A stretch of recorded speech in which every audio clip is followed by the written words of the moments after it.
I'm still processing what I discovered 3 months ago, and I honestly don't know if I'll ever be the same. For my entire life, I thought I knew exactly who my family was and who our closest friends were.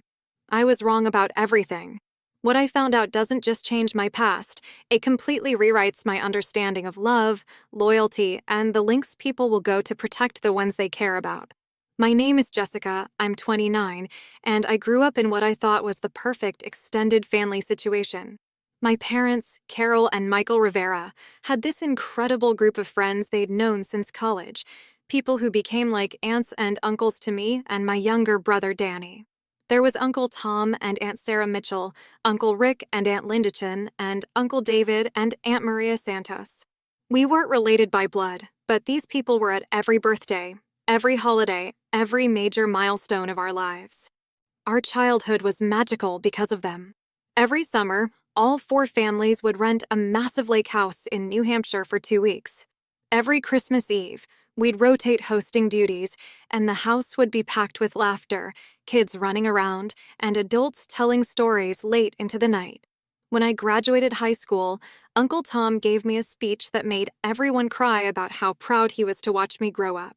When Danny broke his arm playing soccer, Aunt Maria sat in the hospital waiting room for 6 hours even though her own kids were at home. These weren't just family friends. They were family, period. But looking back now, there were always these tiny moments that didn't quite make sense. Like how they would all exchange these quick glances when certain topics came up. How Uncle Rick always seemed to know exactly what my mom needed before she asked for it.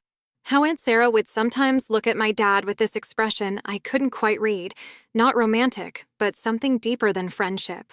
The strangest thing was how they all seemed to have unlimited time for our family. Uncle Tom was a successful lawyer. Uncle Rick ran his own accounting firm. Uncle David was a doctor. These were busy, important men with demanding careers. Yet they never missed a school play, a soccer game, or a family dinner. It was like we were their top priority, which felt amazing as a kid, but seemed increasingly unusual as I got older. The first real crack in the illusion came during my senior year of college. I was home for Thanksgiving, and all the families were gathered at our house as usual. I was helping Aunt Linda in the kitchen when she got a phone call. She stepped outside to take it, but I could hear her through the window. No, absolutely not. We agreed 25 years ago, and nothing has changed. Jessica and Danny can never know. Never. She was quiet for a long moment, then her voice got sharp in a way I'd never heard before. Because it would destroy them. And it would destroy Carol and Michael. We made a promise, and we're keeping it. End of discussion.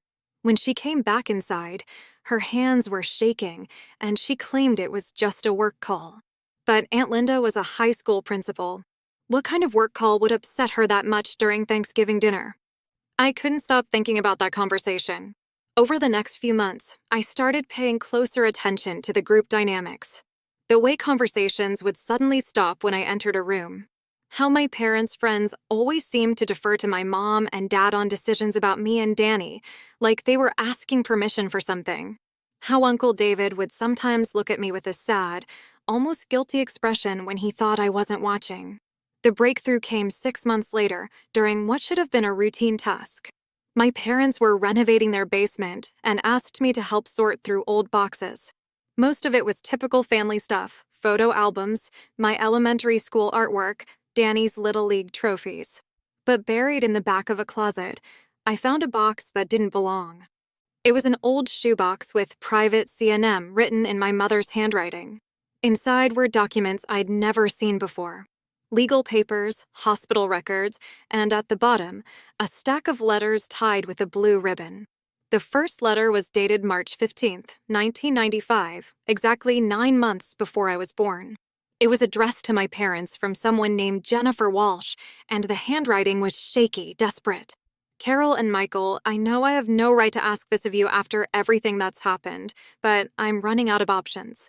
The baby is due in December, and I can't. I can't keep her. You know why. You know what he'll do if he finds out she exists. Please.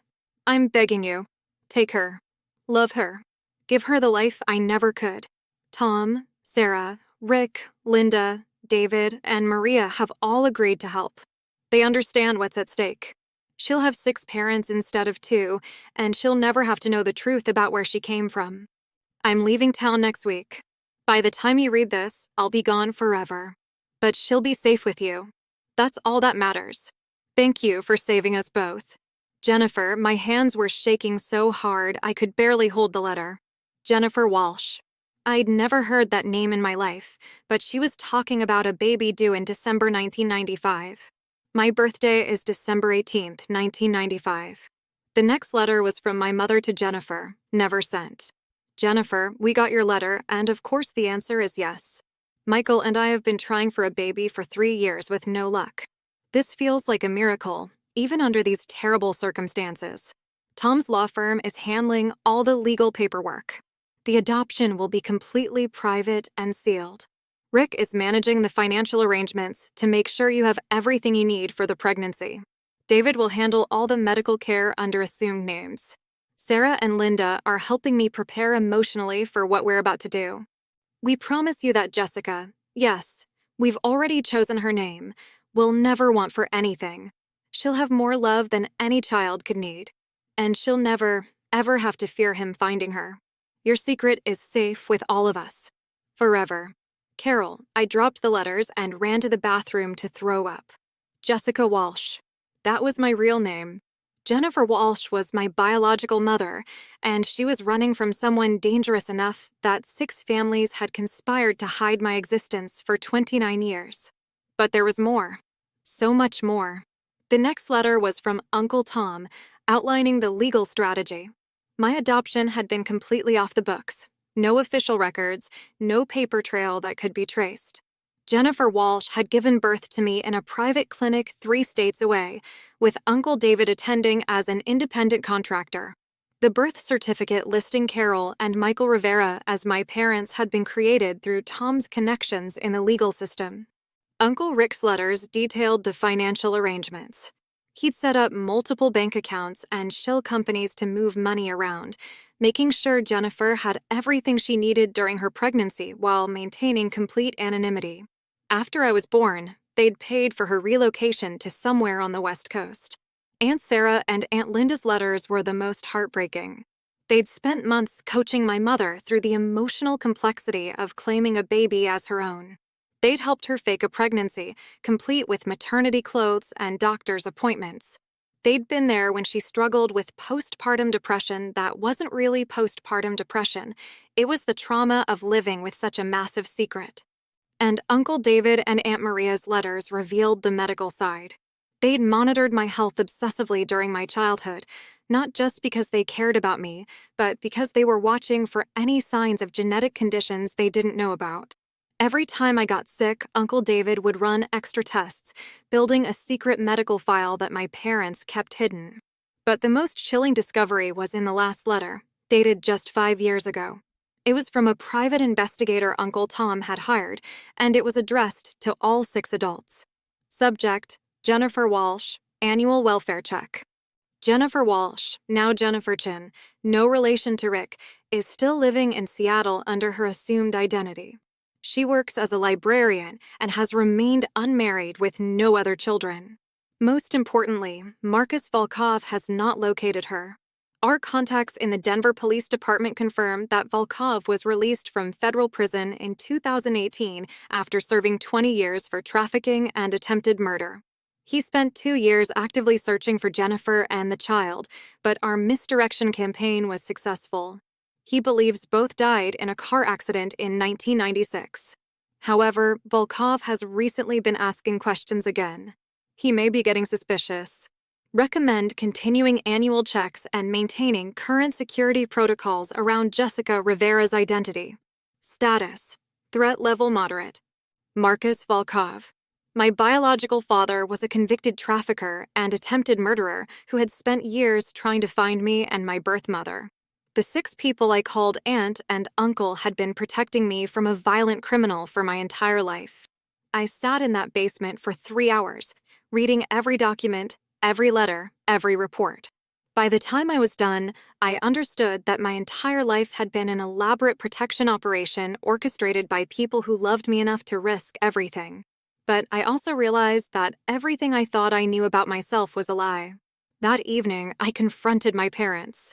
I'll never forget the look on my mother's face when I walked into the living room holding Jennifer's letters. She went completely white and started crying before I said a single word. "How long have you known?" my father asked quietly. "About 6 hours," I said. "How long were you planning to keep lying to me?" The conversation that followed was the most difficult of my life. My parents explained everything, how they'd been trying to have children for years when Jennifer contacted them through Uncle Tom's law firm. How Jennifer had been in an abusive relationship with a man who turned out to be involved in human trafficking.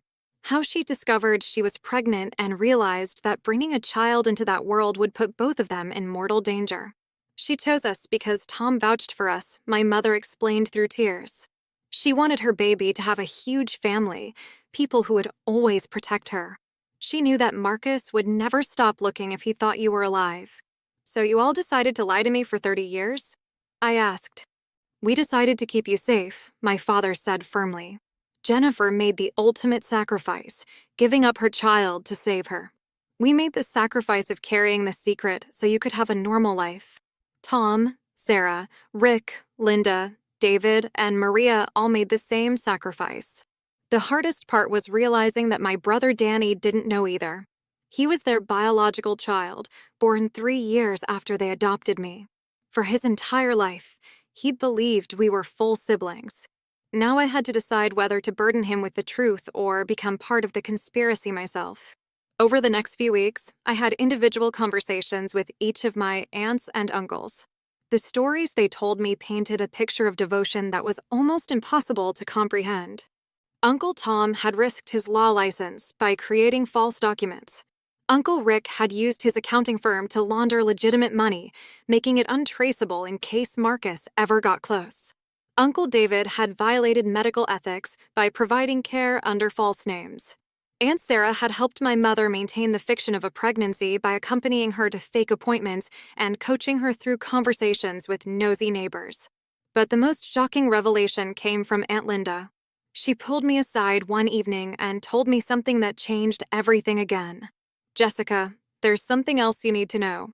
About your biological mother." She showed me a photograph I'd never seen before. It was Jennifer Walsh, holding a newborn baby, me, in a hospital room. But standing next to her, with his arm around her shoulders, was someone I recognized. Uncle Rick. Jennifer wasn't just some random woman who needed help, Aunt Linda explained. She was Rick's younger sister. She'd been estranged from the family for years because of Marcus, but when she got pregnant, Rick was the only person she trusted to help her. Uncle Rick wasn't just my adoptive uncle. He was my biological uncle. Aunt Linda wasn't just my adoptive aunt. She was my sister-in-law. Their children weren't just like cousins to me. They were my actual cousins. The family bonds I'd felt my entire life weren't just emotional. They were real. When I confronted Uncle Rick about this, he broke down completely. "I wanted to tell you so many times," he sobbed. "You're my niece, my sister's daughter." But we all agreed that the fewer people who knew the biological connection, the safer you'd be. If Marcus ever traced you to us, he couldn't use family connections to find Jennifer. The layers of sacrifice were staggering. Uncle Rick had given up the right to claim me as his biological niece. He'd watched me call him Uncle, knowing I was his sister's child, that I carried his family's genes, that Jennifer had trusted him with the most precious thing in her life. But there was one more twist that I discovered completely by accident. 3 weeks after learning the truth, I was going through my parents' financial records to understand the full scope of the arrangement when I noticed something odd. For 29 years, my parents had been making monthly payments to something called Pacific Northwest Trust Fund. The amounts were significant, $2,000 every month for nearly 3 decades. When I asked my father about it, he got that same guilty look I'd seen so many times. That's for Jennifer," he admitted. "We've been sending her money every month since you were born, for giving us the greatest gift imaginable." "She didn't ask for money," I said, remembering the desperate tone of her letters. "No," my mother said quietly. "She didn't ask for anything. But we couldn't raise her daughter without making sure she was okay too. Rick set up the trust fund. She probably doesn't even know where the money comes from.